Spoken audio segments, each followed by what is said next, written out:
अस्सलाम वालेकुम प्यारे बच्चों, कैसे हैं आप सब। उम्मीद करता हूँ कि आप सब खैरियत से होंगे। प्यारे बच्चों, हम 10th फिजिक्स चैप्टर नंबर 18 ख़त्म कर चुके हैं। उसके न्यूमेरिकल्स हमने लास्ट लेक्चर में किए थे। आज हम लोग चैप्टर नंबर 13 पढ़ने जा रहे हैं, जिसका नाम है इलेक्ट्रोस्टैटिक्स। बेटा ये चैप्टर बोर्ड एग्जाम्स के पॉइंट ऑफ व्यू से बहुत इंपॉर्टेंट चैप्टर है। ठीक है, MCQs हो, शॉर्ट क्वेश्चंस हो या फिर लॉन्ग क्वेश्चंस हो या न्यूमेरिकल्स हो, हर लिहाज से यहाँ से क्वेश्चंस पूछे जाते हैं। 1 से 2 MCQs, 4 से 5 शॉर्ट क्वेश्चंस, इसके अलावा न्यूमेरिकल और थ्योरी वाला जो पार्ट होता है लॉन्ग क्वेश्चन का, उन दोनों में से कोई एक चीज़ यहाँ से ज़रूर पूछी जाती है। तो आपको इसको इन चैप्टर्स को, चैप्टर नंबर 13 को और साथ में चैप्टर नंबर 14 भी जो है उसको भी बड़ी अच्छी तरह से याद करना है। ठीक है, वैसे इस चैप्टर का जो पेयर बनता है बेटा लॉन्ग क्वेश्चन के लिए, वो चैप्टर 14 से बनता है।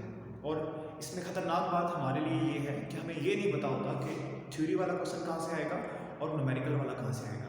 तो हमें शुरू से ही प्रिपेयर्ड रहना चाहिए कि हमें इस चैप्टर को बहुत अच्छी तरह समझना है ताकि कोई कमी ना रहे। ठीक है बेटा, तो बेटा इलेक्ट्रोस्टैटिक्स जो इस चैप्टर का नाम है, इसमें पढ़ने क्या वाले हैं। ठीक है, इसमें हम स्टडी करने वाले हैं स्टेशनरी चार्ज को, स्टैटिक चार्ज को, ऐसा चार्ज जो ठहरा हुआ होता है, जो रेस्ट पे होता है। देखो इसका मतलब भी यही है, इलेक्ट्रो का मतलब होता है चार्ज और स्टैटिक्स निकला हुआ है रेस्ट से।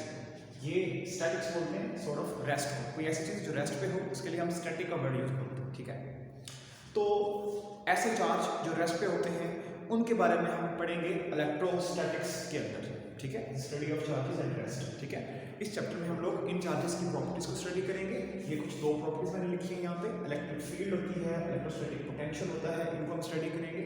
और इसके अलावा इन चार्जेस की आपस में जब ये एक दूसरे के सामने आते हैं, स्टेशनरी चार्जेस एक दूसरे के पास आते हैं, तो आपको पता है चार्ज जब पॉजिटिव चार्ज नेगेटिव चार्ज के पास आएगा, पॉजिटिव पॉजिटिव के पास आएगा, नेगेटिव नेगेटिव के पास आएगा, तो कुछ फोर्सेस का तबादला होता है बीच में, कुछ फोर्सेस एक दूसरे पे लगाते हैं ये। ठीक है, उस फोर्स को एक्सप्लेन करने के लिए हम कूलम्स लॉ को भी पढ़ेंगे। ठीक है, तो चलिए हम आपको थोड़ा सा बता भी देते हैं कुछ ऐसी एप्लीकेशंस की जिनको हम डेली लाइफ में एक्सप्लेन करते हैं with the help of stationary charges. और वो क्या है, जैसे जब आप बालों में कंघी वगैरह फेरते हो और उसके बाद उसको तुम उठा के कागज़ के छोटे छोटे तिनकों के पास लेके आते हो, तुम ये देखते हो कि वो कागज़ के छोटे छोटे तिनके कंघी की तरफ चिपक रहे हैं, उसकी तरफ अट्रैक्ट हो रहे हैं। ऐसा कैसे हो जाता है? ऐसा इसलिए होता है कि जब आप बालों में कंघी करते हैं तो वो चार्ज अप हो जाती है, इस वजह से। इसके अलावा अगर हम किसी बैलून को रगड़ के दीवार के पास लेके जाएं तो वो बैलून दीवार के साथ चिपक जाता है। आम हालात में ऐसा नहीं होता, लेकिन अगर हम रगड़ के लेके जाएं, किसी चीज़ पर रगड़ लें पहले उसको, लेकिन वो चिपक जाएगा।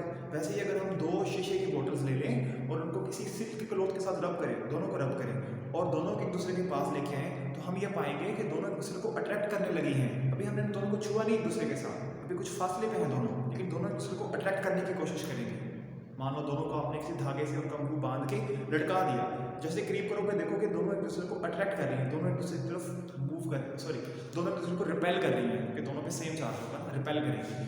तो ये चार्ज क्या चीज़ है, चार्ज क्या चीज़ है और ये रिपल्जन वगैरह क्यों हो रही है, यही सब कुछ तुमने पढ़ना है यहाँ पे इस चैप्टर के अंदर। चलो हम कुछ पढ़ने जा रहे हैं चार्ज के बारे में। ये जो स्टार्टिंग में चीज़ें हैं ये आपके बुक में पेज नंबर 71 पे जहाँ ये चैप्टर शुरू हो रहा है वहीं पे लिखी हुई है। पहला पैराग्राफ आपने पढ़ना है किस तरह से, दूसरा पैराग्राफ अपने इंटरेस्ट के लिए पढ़ सकते हो तुम। ठीक है, जो अगला पेज है आपका 72, उसमें कुछ 5 पॉइंट्स लिखे हुए हैं चार्ज के बारे में। हमने उन पॉइंट्स को ज़रा फर्दर स्प्रेड कर दिया है बहुत सारे पॉइंट्स के अंदर। तो ये कुछ बेसिक बातें हैं चार्ज के बारे में जो हम डेली लाइफ की एक्टिविटीज़ वगैरह करके सीख पाए हैं। और वो क्या है, चार्ज एक बॉडी की एबिलिटी होती है due to which it attracts और रिपेल्स अदर बॉडीज। ठीक है, कोई भी ऐसा मटेरियल जिस पे चार्ज होगा, कोई भी ऐसा बॉडी जिस पे चार्ज होगा, उसमें ये ताकत आ जाएगी कि वो दूसरे बॉडीज को अट्रैक्ट या रिपेल कर सके। ठीक है, रिपेल कब करेगा, जब उस बॉडी पे भी वही चार्ज होगा जो इस बॉडी पे होगा। और अट्रैक्ट कब करेगा, जब उस बॉडी पे कोई चार्ज नहीं होगा या फिर उस पर ऑपोजिट चार्ज होगा इस बॉडी के। ठीक है, नहीं भी होगा तब भी अट्रैक्ट कर लेगा। ये हम समझाएंगे आपको कैसे होता है। दूसरा इसका सिंबल होता है क्यू और स्मॉल क्यू। चार्ज को जब भी रिप्रेजेंट करेंगे, एक बॉडी पे चार्ज है तो चार्ज को रिप्रेजेंट तो करना पड़ेगा ना किसी सिंबल के साथ, तो उसको कैपिटल क्यू से भी रिप्रेजेंट किया जा सकता है या फिर स्मॉल क्यू से भी रिप्रेजेंट किया जा सकता है। इसका ऐसा यूनिट कूलम होता है जिसको कैपिटल सी से रिप्रेजेंट करते हैं। टाइप्स ऑफ चार्जेस 2 होती हैं। एक्सपेरिमेंट्स करने के बाद ये देखा गया कि चार्ज 2 तरह का होता है, पॉजिटिव और नेगेटिव। सिमिलर चार्ज एक दूसरे को हमेशा रिपेल करेंगे, जबकि जो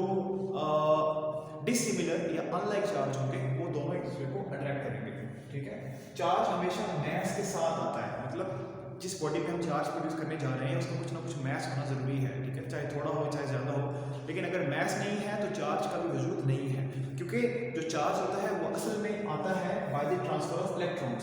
तो अगर मैस होगा तो एटम्स होंगे तो इलेक्ट्रॉन्स होंगे, और फिर इलेक्ट्रॉन्स का ट्रांसफर होगा, यहाँ से वहाँ जाएंगे दूसरी बॉडी में, दूसरी बॉडी से पहले बॉडी में आएंगे, तो फिर ही चार्ज प्रोड्यूस होगा, ठीक है। चार्ज को पैदा करने के 3 तरीके हैं, पहला है कंडक्शन, दूसरा है इंडक्शन, तीसरा है फ्रिक्शन। फ्रिक्शन में तो हम रब करते हैं दो बॉडीज को आपस में, जैसे कि हमने शीशे की बोतल ली, उसको सिल्क क्लॉथ से रब किया, जैसे हम बालों की कंघी को रब करते हैं, तो वो फ्रिक्शन वाला मेथड है, उससे भी चार्जिंग हो जाती है। हो क्या रहा है, चार्ज पैदा कैसे हो रहा है, हम बालों में कंघी फेर रहे हैं या रब कर रहे हैं शीशे के साथ सिल्क क्लॉथ को, ट्रांसफर ऑफ इलेक्ट्रॉन हो रहा है, एक बॉडी से दूसरे बॉडी में इलेक्ट्रॉन जा रहे हैं, ठीक है। उसकी वजह से एक बॉडी में पॉजिटिव आ गया जिसमें से निकल गए, और दूसरी बॉडी जिसमें गए उस पर आ गया नेगेटिव चार्ज, ठीक है। कंडक्शन में क्या होता है, कंडक्शन में हम लोग एक चार्ज बॉडी लेते हैं और उसको किसी न्यूट्रल बॉडी के साथ टच करते हैं। ये दोनों बॉडीज आमतौर पे कंडक्टर होते हैं, ठीक है। तो मान लो ये चार्ज बॉडी है, इसको किसी न्यूट्रल बॉडी के साथ टच किया, ठीक है। जैसे टच करेंगे तो इसमें से चार्ज निकलकर इसकी तरफ ट्रैवल करना शुरू कर देगा। क्या मतलब है इसका, इसमें से इलेक्ट्रॉन्स निकलेंगे और वो इस तरफ मूव करना शुरू हो जाएंगे, ठीक है। ऐसे ही होता है बेटा, इस एक में से इलेक्ट्रॉन, मान लो इस पर नेगेटिव चार्ज है, इसका क्या मतलब है, इसके पास बहुत ज़्यादा इलेक्ट्रॉन्स हैं, इलेक्ट्रॉन ज़्यादा हैं, और जो प्रोटॉन्स हैं जिन पर पॉजिटिव चार्ज होता है वो थोड़े हैं। तो जैसे इसको हम टच करेंगे इसके साथ, तो इसके जो इलेक्ट्रॉन्स एक्सेस में हैं वो कोशिश करेंगे कि वो इस तरफ ट्रैवल कर जाएं। जब इस तरफ ट्रैवल करेंगे तो यहाँ पे भी इलेक्ट्रॉन्स की एक्सेस हो जाएगी। पहले तो ये न्यूट्रल था, न्यूट्रल का मतलब होता है बेटा जितना इलेक्ट्रॉन है उतना ही प्रोटॉन है, एटम में जितना प्रोटॉन है उतना ही इलेक्ट्रॉन है। तो जब यहाँ से कुछ एक्स्ट्रा इलेक्ट्रॉन्स निकल के यहाँ जाएंगे तो यहाँ पे भी वो बैलेंस बिगड़ जाएगा, इलेक्ट्रॉन ज़्यादा हो जाएंगे तो ये भी नेगेटिवली चार्ज हो जाएगा, और ये तो पहले ही नेगेटिवली चार्ज था, इसका चार्ज कुछ कम हो जाएगा, इसका चार्ज कुछ कम हो जाएगा और इसका चार्ज कुछ ज़्यादा हो जाएगा। लेकिन अब ये दोनों एक तरह से चार्ज है, कुछ खास कंडीशन जैसी होती है जिसमें ये वाला पूरा डिस्चार्ज हो जाएगा और ये वाला पूरा चार्ज भी हो जाएगा, ऐसा भी होता है। लेकिन ये कंडक्शन है, इसमें टच करना है दोनों बॉडीज को, ठीक है। अब जो आपके बुक में मेथड लिखा हुआ है जिसको हमने पढ़ना है बोर्ड के एग्जाम्स के लिए, वो है इंडक्शन। इसको बोलते हैं इलेक्ट्रोस्टैटिक इंडक्शन, इलेक्ट्रोस्टैटिक इंडक्शन जो इसका प्रॉपर नाम है, ठीक है। इसको हम पढ़ते हैं कि इसके थ्रू हम लोग कैसे चार्जिंग कर सकते हैं। पहले ये समझेंगे कि इलेक्ट्रोस्टैटिक इंडक्शन क्या होता है और फिर देखेंगे कि इसके थ्रू चार्जिंग कैसे करते हैं, ठीक है।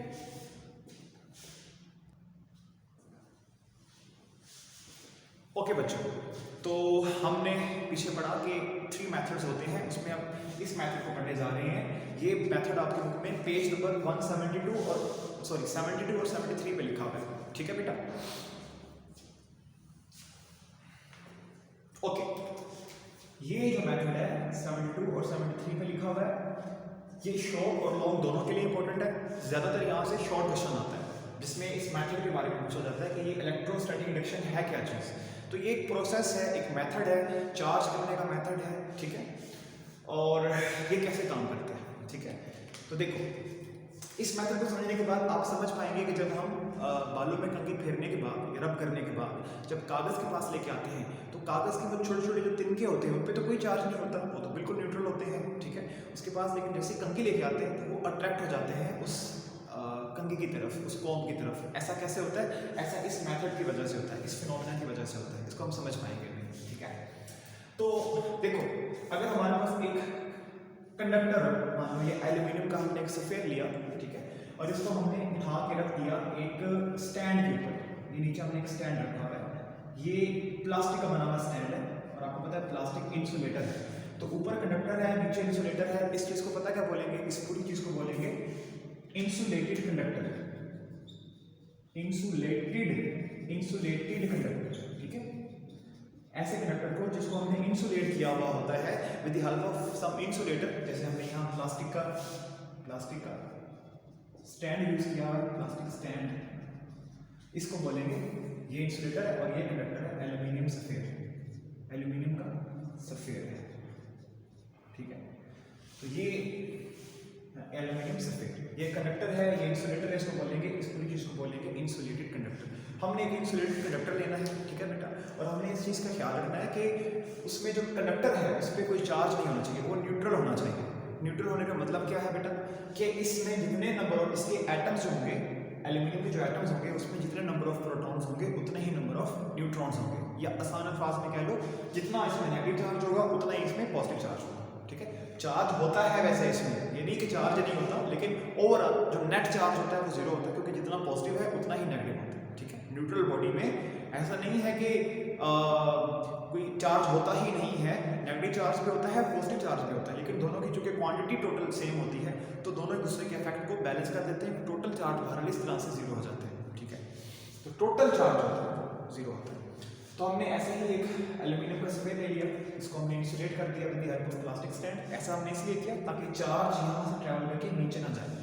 इंसुलेटर में चार्ज नहीं जाता, कंडक्टर से इंसुलेटर में चार्ज ट्रैवल नहीं कर सकता। ठीक है, अब हमने क्या किया, इसके पास एक बॉडी लेके आए, मान लीजिए हम ये रोड लेके आ गए जिसपे ऑलरेडी कोई चार्ज है, मान लो इस पे नेगेटिव चार्ज है।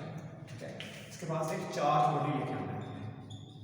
जैसे ही हम इसके पास चार्ज बॉडी लेके आएंगे तो हमने यहाँ पर रखा है पीछे कि जो लाइक चार्जेस होते हैं वो एक दूसरे को रिपेल करते हैं और अनलाइक चार्ज एक दूसरे को अट्रैक्ट करते हैं। तो इसके अंदर जितना भी नेगेटिव चार्ज है वो अट्रैक्ट हो जाएगा, वो रिपेल हो जाएगा इस नेगेटिव चार्ज से, और वो इस दूर वाले कोने में चला जाएगा, फार एंड में चला जाएगा, और जो नियर एंड है यहाँ पे सारे के सारा पॉजिटिव चार्ज इकट्ठा हो जाएगा अट्रैक्शन की वजह से। ठीक है, तो अट्रैक्शन की वजह से यहाँ आ जाएगा पॉजिटिव चार्ज और यहाँ आ जाएगा नेगेटिव चार्ज। जितनी इस चार्ज की स्ट्रेंथ होगी उसी के कोरस्पॉन्डिंगली यहाँ पे पॉजिटिव चार्ज इकट्ठा होगा और यहाँ पे नेगेटिव चार्ज इकट्ठा हो गया। बेटा ये जो सेपरेशन हो गई है, सेपरेशन हो गई है चार्ज की एक इंसुलेटेड कंडक्टर के अंदर, ये जो चार्ज की सेपरेशन हो गई है, डिस्ट्रीब्यूशन हो गई है चार्ज की, इस चार्ज की डिस्ट्रीब्यूशन को कौन करवा रहा है, ये चार्ज बॉडी करवा रहा है। इस पूरी चीज को बोलते हैं इलेक्ट्रोस्टैटिक इंडक्शन। दोबारा सुन लीजिए, in an insulated conductor in an insulated conductor when we bring a charged body close to an insulated conductor, the near end of the insulated conductor develops an unlike charge attraction की वजह से unlike charge, and far end of the conductor develops a like charge. This phenomenon is called, या this separation of charge is called electrostatic induction. Charge के distribute हो जाना charge body की मौजूदगी में, इसको बोलते हैं इलेक्ट्रोस्टैटिक इंडक्शन। ठीक है, अब इससे चार्जिंग कैसे होती है, तो मान लो ये इसी चीज को हम नीचे बनाने जा रहे हैं, तो ये कुछ ऐसे करते हैं। ठीक है, ये नीचे हमने रखा हुआ है एक इंसुलेटिंग स्टैंड प्लास्टिक का बना। ठीक है, अब देखो ये चार्ज इसी के अंदर मौजूद है, नीचे नहीं जा रहा। ठीक है, और हमने पास एक चार्ज बॉडी रखा हुआ है जिसपे नेगेटिव चार्ज है, और हम जानते हैं कि इसकी वजह से यहाँ पे पॉजिटिव चार्ज आएगा और यहाँ पे नेगेटिव चार्ज आएगा। ठीक है, अब हम क्या करेंगे, अब हम एक और इंसुलेटेड कंडक्टर, वैसे ही एल्यूमिनियम का एक सफेद, उसके नीचे हमने प्लास्टिक का स्टैंड लगा रखा होगा, उसको लाएंगे इसके पास और उसको छू देंगे, इसके साथ टच करेंगे ऐसे। ठीक है, जैसे ही इसके साथ हम इसको टच करेंगे ऐसे करके, मान लीजिए ऐसे, जैसे इसके साथ हम टच करेंगे तो इसका पॉजिटिव चार्ज यहाँ अट्रैक्शन फील कर रहा है, यहाँ पे ये सारे का सारा कंसंट्रेट हुआ है, तो ये नेगेटिव चार्ज है यहाँ से ये दूर भागने की कोशिश कर रहा है। जितना मैक्सिमम ये दूर भाग सकता था ये भाग गया, यहाँ से रिपेल हो गया, यहाँ तक आ गया। अब उसको अपनी अपॉर्चुनिटी दे दी है कि यहाँ पे साथ में एक और कंडक्टिंग स्पेस मौजूद है जहाँ पे वो ट्रैवल कर सकता है, तो वो यहाँ से ट्रैवल करके यहाँ चला जाएगा। ये जितना भी नेगेटिव चार्ज है वो यहाँ से ट्रैवल करके यहाँ चला जाएगा। ठीक है, और ये यहाँ पे भी जितना दूर जा सकता है इस नेगेटिव चार्ज के असर से उतना दूर जाएगा। पहले तो ये यहाँ पे इकट्ठा होगा, इस जगह पर इधर इकट्ठा हो जाएगा सारे के सारे। ठीक है, और फिर अगर आप इस चार्ज बॉडी की प्रेजेंस के अंदर ही, ये भी यहीं पे मौजूद है, इसको आपने हटाना नहीं है, अगर हम इस कंडक्टिंग सफेयर को यहाँ से पकड़ के ऐसे उंगली लगा के दूर कर देते हैं, याद रखिएगा आपने यहाँ नहीं टच करना, क्योंकि आप खुद कंडक्टर है तो ये चार्ज आप में भी ट्रैवल कर सकता है। आपने इस इंसुलेटिंग स्टैंड को पकड़ के ऐसे मूव करना है, तो ये वाला ऊपर वाला सफेद भी साथ चला जाएगा। इसको अगर हम सेपरेट करेंगे तो हम ये पाएंगे कि ये जो बॉडी बी है, मान लो ये बॉडी बी है और ये बॉडी ए है, ये बॉडी ए हमने लिया। ठीक है, तो ये जो बॉडी बी है, इस बॉडी बी पे एक नेट नेगेटिव चार्ज आ जाएगा।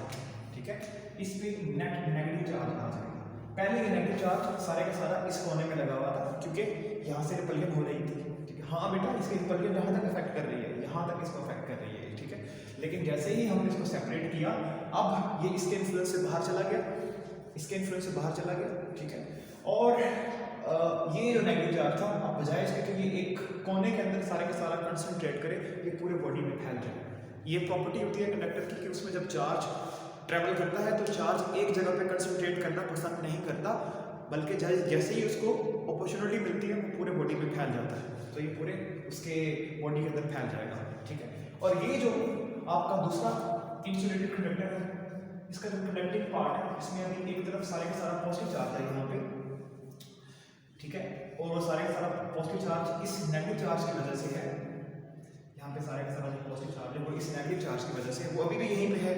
जैसे ही हम इस चार्ज बॉडी को यहाँ से रिमूव करेंगे, जैसे ही हम इस चार्ज बॉडी को यहाँ से रिमूव करेंगे, हम पाएंगे कि अब इसका भी जो पॉजिटिव चार्ज है वो यहाँ से इसको रिमूव कर चुके हैं, यहाँ पे नहीं है, ठीक है, वैसे इसको मैंने पीछे कर लिया है। जैसे इसको हम रिमूव करेंगे हम पाएंगे कि इसका जो पॉजिटिव चार्ज है वो अगेन वो भी पूरे बॉडी में फैल जाएगा। जैसे हम बता चुके हैं कि चार्ज कंडक्टर के अंदर एक जगह पे महदूद होकर रहना पसंद नहीं करता, बल्कि जैसे ही उसको मौका मिलता है चार्ज एक दूसरे को रिपेल करते हैं और वो पूरे बॉडी में फैल जाता है, ऐसे कि पूरे बॉडी में फैल जाएगा। तो क्या हुआ बेटा, अगर आप गौर से देखें तो पहले ये जो एल्यूमिनियम का और प्लास्टिक का कॉम्बिनेशन था जिसको हम इंसुलेटेड कंडक्टर बोल रहे थे, पहले ये कंडक्टर वाला part overall as a neutral ही काम कर रहा था, पूरा न्यूट्रल था। अब ये न्यूट्रल नहीं रहा बल्कि ये ऑपोजिटली चार्ज हो गया है, यानी कि जो चार्ज बॉडी हम पास लेके आए थे उसके बिल्कुल ऑपोजिट ये चार्ज हो गया है, इस पे नेगेटिव है जिसमें पॉजिटिव चार्ज आ गया है, ठीक है, और इससे हमने एक और बॉडी को भी चार्ज कर दिया। ये जो मेथड है ये है method of charging by electrostatic induction, ठीक है। तो इसमें मोटे मोटे स्टेप्स क्या होंगे, हम एक कंडक्टिंग सफेयर ले लेंगे, चाहे तो उसको इंसुलेट कर दो या बेहतर है इसको आप इंसुलेट कर लो, तब उसको बोलेंगे इंसुलेटेड कंडक्टर। उसके पास एक चार्ज बॉडी लेके आएंगे, चार्ज बॉडी को जैसे उसके पास लेके आएंगे तो चार्ज सेपरेट हो जाएगा उस कंडक्टर के अंदर, ठीक है। फिर हमने उसमें से एक जो फार एंड में चार्ज है उसको वहाँ से रिमूव करना है, इसके लिए हम उसके पास एक और इंसुलेटेड कंडक्टर लेके आएंगे जो न्यूट्रल होगा, उसमें जो फार एंड में चार्ज मौजूद है, इलेक्ट्रॉन मौजूद है, वो दूसरे वाले बॉडी में चले जाएंगे और पहले वाले बॉडी में सिर्फ पॉजिटिव चार्ज बचेगा, ठीक है, जो एक टाइप का चार्ज है वो बच जाएगा, ठीक है। फिर जैसे ही हम उस चार्ज बॉडी को दूर करेंगे जो इनिशियली हम लेके आए थे पास, जो कि इस पूरे प्रोसेस को करवा रहा है, उसको दूर करेंगे, जैसे हमने इसको दूर किया तो पहले वाली बॉडी पे भी चार्ज आ जाएगा, ठीक है। ये जो पूरा मेथड है इसको बोलते हैं इलेक्ट्रोस्टैटिक इंडक्शन। ये यहाँ पे इलेक्ट्रोस्टैटिक इंडक्शन को एक्सप्लेन किया और यहाँ चार्जिंग कैसे होती है इलेक्ट्रोस्टैटिक इंडक्शन से वो उसको एक्सप्लेन किया, ठीक है बेटा। तो ये था आज का टॉपिक, आई होप कि आप इसको समझ पाए हैं, इसको अच्छी तरह से याद कीजिएगा और जो दुआ में याद रखिए, पढ़ते रहिए। खुदा हाफिज़।